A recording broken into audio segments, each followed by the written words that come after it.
Finally आज की इस वीडियो में मैं आपको झारखंड स्टाफ सिलेक्शन कमीशन के तरफ से जो झारखंड फील्ड वर्कर के लिए ऑनलाइन एप्लीकेशन निकाली गई है उससे रिलेटेड हर एक वो इम्पॉर्टेंट पॉइंट्स बताने वाला हूं जो आपको इस फॉर्म को फिल करने से पहले आपको पता होनी चाहिए। जैसे कि आपकी जो ये एग्जामिनेशन है उसकी फ़ी कितनी होने वाली है, कब से कब तक आप इस पर अप्लाई कर सकते हैं, एंड डेट और स्टार्टिंग डेट क्या है। और अब मैं बात करूँ तो आपकी जो एग्जामिनेशन होने वाली है उसकी मोड क्या रहने वाली है, ऑफलाइन एग्ज़ाम होगी, ऑनलाइन एग्ज़ाम होगी, टोटल कितने मार्क्स के आपके एग्ज़ाम होंगे, टोटल कितनी क्वेश्चंस होंगे, टोटल नंबर ऑफ सीट्स कितनी है, अदर स्टेट वाले इस फॉर्म को फिल कर सकते हैं या फिर नहीं कर सकते हैं। इस तरह के सारे वो इंपॉर्टेंट पॉइंट्स जो आपको इस फॉर्म को फिल करने से पहले आपके मन में आ रही होगी, उन सारे के ऊपर आगे मैं इस वीडियो में डिस्कस करने वाला हूं। यहाँ पर आप देख सकते हैं कि झारखंड फील्ड वर्कर के तरफ से जो ऑनलाइन नोटिफिकेशन रिलीज की गई है उससे मैंने कुछ इंपॉर्टेंट पॉइंट्स को यहाँ पर कट डाउन कर रख लिए जो आपको पता होनी आपके लिए इंपॉर्टेंट है। इस वीडियो में मैं आपसे कंप्लीट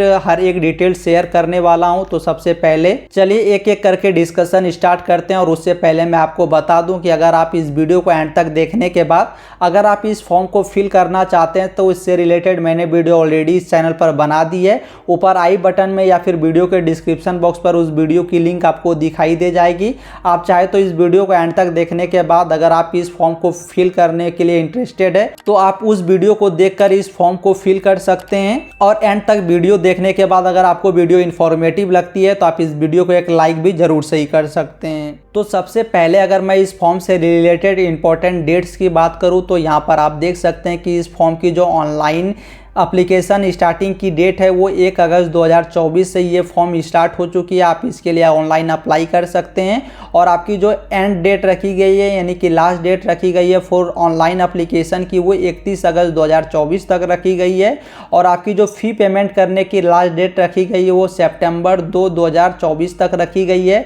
और आपकी जो फ़ोटो और सिग्नेचर को अपलोड करने की लास्ट डेट रखी गई है वो सितंबर 4, 2024 रखी गई है। उसके बाद अगर मैं नंबर ऑफ वैकेंसी की बात करूं यानी कि टोटल कितने पोस्ट के लिए ऑनलाइन एप्लीकेशन स्टार्ट है तो आप यहां पर वैकेंसी के पोस्ट पर अगर जाएंगे देन आपको यहां पर एक वैकेंसी की पूरी टेबल दिखाई दे जाएगी। यहां पर किस कैटेगरी के लिए कितनी सीट्स है सारी दी गई है। उसके बाद टोटल जो नंबर ऑफ सीट्स है वो 510 है यानी कि 510 पोस्ट के लिए आप ऑनलाइन एप्लीकेशन कर सकते हैं। देन आप दोबारा जब यहाँ पर इंपॉर्टेंट डेट्स के ऑप्शन पर आएंगे तो यहाँ पर आप देख सकते हैं कि आपकी जो एजुकेशन क्वालिफिकेशन आपसे पूछी गई है, आप मिनिमम 10th पास होने चाहिए तो आप इस फॉर्म के लिए ऑनलाइन अप्लाई कर सकते हैं। और अगर आप झारखंड स्टेट से अलावा किसी और स्टेट से बिलोंग करते हैं यानी कि आप ऑल इंडिया किसी भी स्टेट से अगर बिलोंग करते हैं तो आप इस पोस्ट के लिए ऑनलाइन एप्लीकेशन कर सकते हैं। अब आपको यहाँ पर कुछ इंपॉर्टेंट इंस्ट्रक्शन दी गई है, आप एक बार इसे अच्छे से रीड करेंगे। उसके बाद आपको नीचे आनी है। देन एज लिमिट आपको यहाँ पर दी गई है कि आपकी जो एज की लिमिट होगी वो मिनिमम एज आपकी 18 साल होनी चाहिए और मैक्सिमम 35 से 40 साल के बीच में होनी चाहिए। आप अगर किसी भी कैटेगरी से बिलोंग करते हैं तो आपकी जो मैक्सिमम एज है वो 40 से 35 के बीच में होनी चाहिए यानी कि 35 से 40 के बीच में अगर आपकी एज है मैक्सिमम और 18 मिनिमम आपकी एज है तो आप इस फॉर्म को फिल कर सकते हैं। फिर नीचे आपको यहाँ पर एग्जामिनेशन फ़ी के बारे में बताई गई है। तो आप अगर झारखंड स्टेट से इस फॉर्म को फिल कर रहे हैं और आप अगर UR कैंडिडेट है तो आपको 100 रुपीज़ की फ़ी लगने वाली है। और अगर आप SC ST कैंडिडेट है तो आपको मात्र 50 रुपये की फ़ी लगने वाली है। और अगर आप किसी भी अदर स्टेट से इस फॉर्म को फिल कर रहे हैं तो आप कोई भी कैटेगरी हो आपकी जो फॉर्म की फ़ी होगी वो 100 रुपीज़ होने वाली है। फिर यहाँ पर आप देख सकते हैं कि आप अगर झारखंड के कैंडिडेट है और आप अगर 40% से ज़्यादा डिसेबिलिटीज़ कैंडिडेट में आते हैं तो आपके लिए ये फॉर्म पूरी तरह से फ्री है, आपको 1 भी रुपये की चार्ज नहीं देनी पड़ेगी। उसके बाद आपको यहाँ पर और भी कई सारी इंस्ट्रक्शन है, आप इसे एक बार ध्यान से पढ़ेंगे। फिर मैं यहाँ पर जो इसके ऑफिशियल नोटिफिकेशन से जो इंपॉर्टेंट पॉइंट्स मैंने कट कर रखी है उसे यहाँ पर मैं ओपन कर देता हूँ। आगे सारे इंपॉर्टेंट पॉइंट्स को जानने के बाद आप जब PDF में पारा नंबर 5 पर आएंगे तो उस पर आपके वेतन के बारे में बात की गई है। यहाँ पर आप देख सकते हैं क्षेत्रीय कार्यकर्ता पद के लिए जो ये पोस्ट है उसमें जो वेतनमान है वो 18,000 से लेकर 56,900 तक आपके वेतन आपको देखने को मिलेगी। और यहाँ पर आप देख सकते हैं कि अभ्यर्थियों को आयोग में आवेदन प्राप्त होने की अंतिम तिथि तक मान्यता प्राप्त शैक्षणिक संस्थान से न्यूनतम 10वीं कक्षा उत्तीर्ण होना अनिवार्य रही है, यानी कि जब तक इस फॉर्म को लास्ट डेट है फिल करने की, यानी कि 31 अगस्त तक, उससे पहले तक आपके पास आपकी जो 10th क्लास की मार्कशीट है वो आपके पास होनी चाहिए। फिर पारा नंबर 6 पर आपकी जो आयु के बारे में बताई गई है आपको। यहाँ पर आप देख सकते हैं कि यहाँ पर जो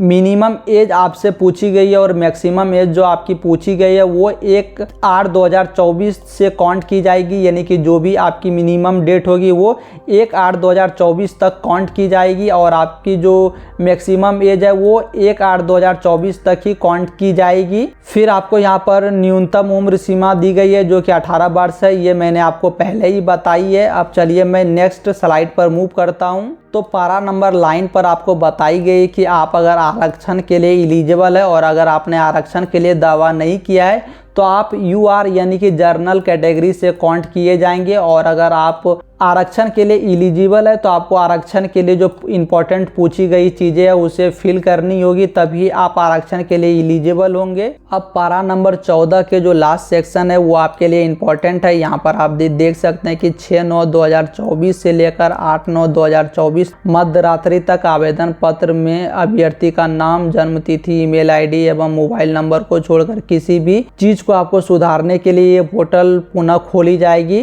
तो अगर आपको ऑनलाइन फॉर्म फिल करते समय आपने कोई अगर अपनी इंपॉर्टेंट डिटेल्स को गलत इंटर कर दिया था तो आप 6/9/2024 से लेकर 8/9/2024 के बीच में उसे एडिट कर सकते हैं। यहाँ पर आपको ध्यान देना है कि आपकी जो नाम होगी, डेट ऑफ बर्थ होगी, ईमेल ID होगी, मोबाइल नंबर होगी, आप इसे चेंज नहीं कर पाएंगे। देन पारा नंबर 16 पर आपके लिए एक इम्पॉर्टेंट चीज़ ये है कि आपकी जो एग्जामिनेशन होगी वो CBT यानी कि कंप्यूटर बेस्ड टेस्ट या फिर OMR आधारित परीक्षा ली जाएगी। तो यहाँ पर आप इसे देख सकते हैं, और आपकी जो यहाँ पर एक क्वेश्चन होगी वो 3 मार्क्स की होगी, यहाँ पर आपको दी गई है, और आपकी अगर एक भी आंसर गलत होती है तो उसके लिए आपकी एक निगेटिव मार्किंग रखी गई है। देन यहाँ पर पारा नंबर 17 पर आपके लिए मुख्य परीक्षा का एक ऑप्शन है। यहाँ पर आप देख सकते हैं कि आपकी जो प्रत्येक पत्र के लिए परीक्षा होगी उसकी ड्यूरेशन जो होगी वो 2 घंटे की होगी, यानी कि पत्र 1 के लिए आपको 2 घंटे का समय दिया जाएगा, पत्र 2 के लिए 2 घंटे का समय दिया जाएगा और पत्र 3 के लिए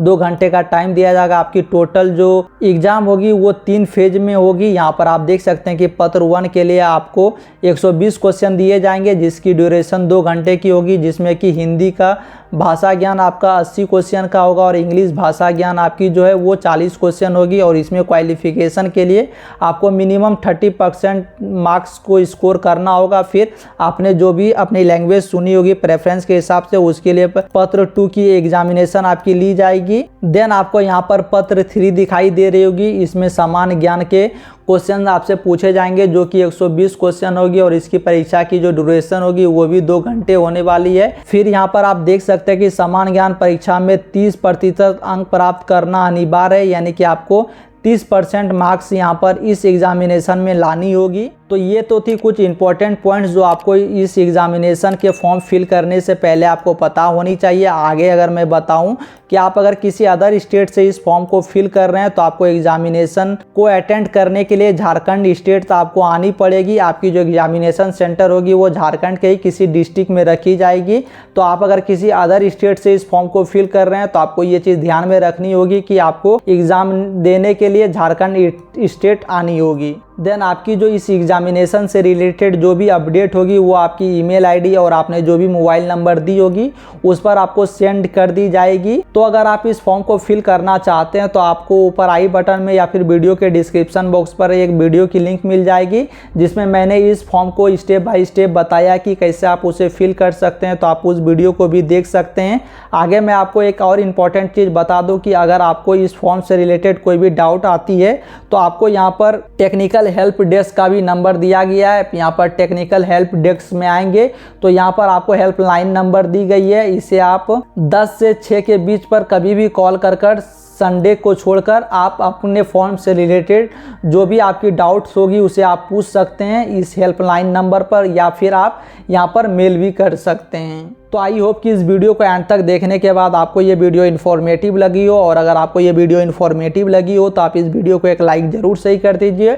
और अगर आप इस चैनल पर पहली बार आए हैं तो आप इस चैनल को सब्सक्राइब कर भी रख सकते हैं, क्योंकि मैं इसी तरह के इन्फॉर्मेटिव वीडियोज़ को इस चैनल पर अपलोड करते रहता हूँ।